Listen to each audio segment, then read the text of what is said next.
अगर आप भी चाहते हैं RK फिल्म्स के वीडियो सबसे पहले आप तक पहुंचे, तो लाल बटन दबाकर हमारे चैनल को सब्सक्राइब करें और साथ ही साथ बेल आइकन का बटन दबाना ना भूलें।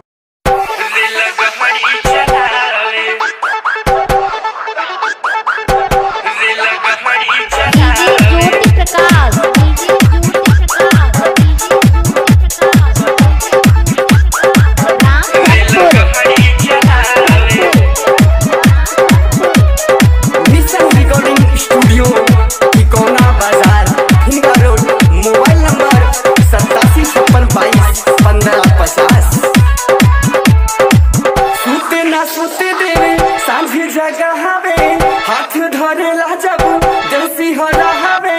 छजिया पे हमके सतावे